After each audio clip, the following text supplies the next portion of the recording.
Good morning, students. In continuation with the chapter Sectors of Indian Economy, where in my previous video I've explained you the contribution of three sectors towards employment. And there you all saw that it's the agriculture sector which contributes maximum towards the employment, though it generates a very low level of GDP.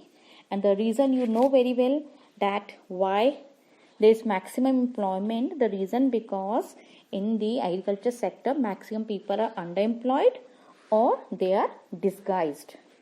So in this session we are going to talk about how to create more employment.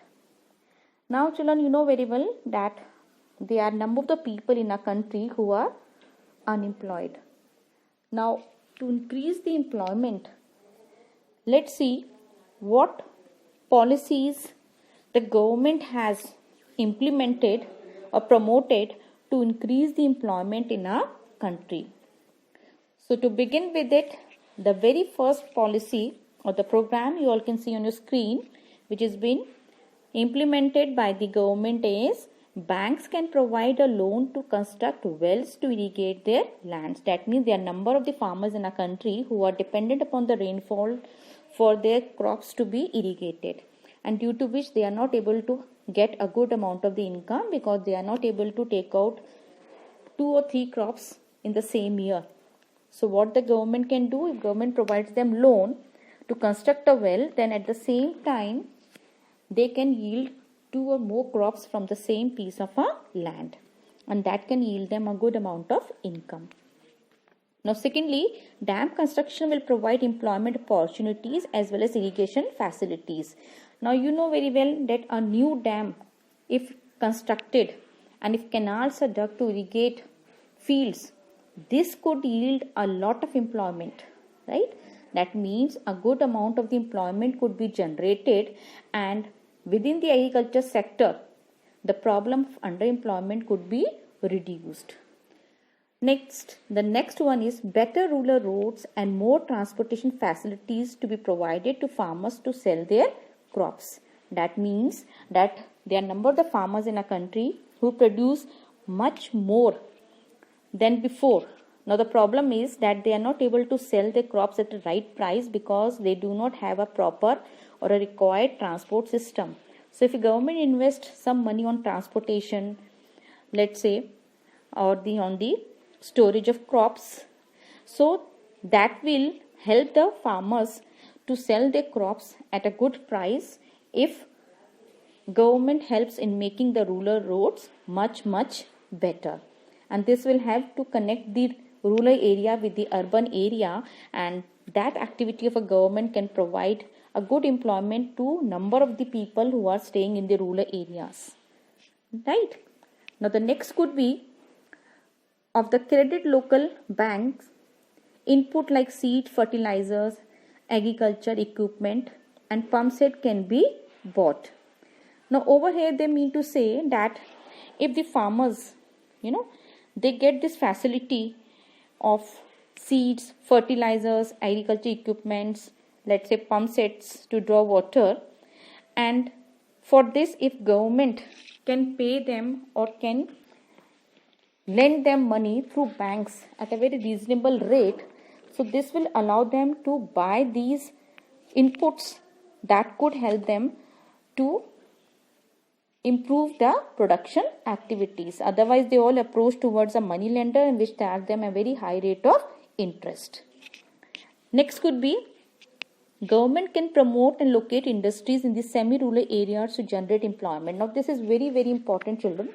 See, this is a very good way of tackling the problem of unemployment in the, let's say, rural areas, where we know that a number of the industries, if located in semi-rural areas where we have a large number of people who are unemployed, then in that condition, what will happen? The people will be employed and the industries in such area can prompt the employment facilities to the people, and that can yield them a good amount of the income.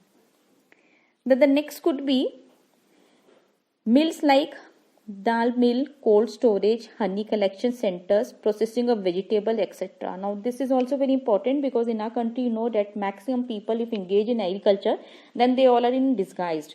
But if we have the mills like where we have a cold storage, and that gives an opportunity for farmers to store their products like potatoes or onion and sell them when they get a very good prices. It is also possible that some other the things which are perishable that could be stored, so that could help them to sell when they get a very good price for their products. Now this can yield a very good amount of employment facilities also to the farmers staying in the rural areas. Next could be more schools will lead to employment of teachers, builders, peons and other staff. Now this is very important. The reason is that in a rural area we find there are number of the children who are actually not going to the school and they are illiterate. Now if these children get a chance to attend school, then what will happen?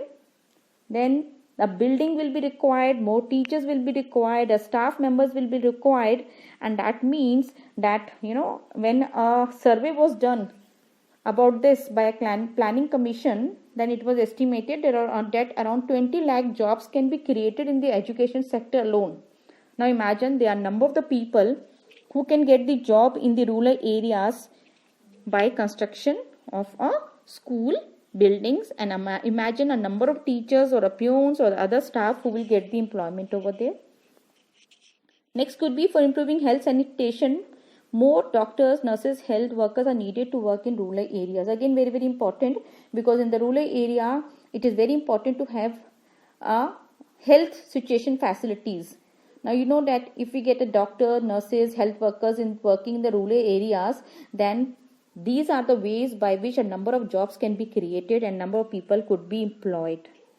Next employment can be generated in tourism, regional, craft industry or new services like IT, which is very common. Some of these would require a proper planning and support system, and which helps a number of people to include themselves in an employment facility. Like tourism itself is a sector which has improved a lot, and you know that every year we can give additional employment to more than 35 lakh people under this. Then the central government in India made a new implementing the right to work in 200 districts of India and then to 130. A very important, central government in India recently had implemented right to work in 2000 districts of India, which is called National Rural Employment Guarantee Act 2005, under which all those who are able to work and in need of work have been guaranteed 100 days employment in a year by the government. That's a very good step that is taken by the government, and it is known as Mahatma Gandhi National Rural Employment Guarantee Act also. Now all those who are able to and are in need of work are guaranteed 100 days employment in a year by the government. And if the government fails in its duty to provide employment, it will give unemployment allowance to the people. A wonderful job which has been started by the government. Now children, these are number of the ways through which the employment could be generated by the government, and the people who are in the rural areas or semi-rural areas who are under disguise or underemployment can get jobs. Thank you.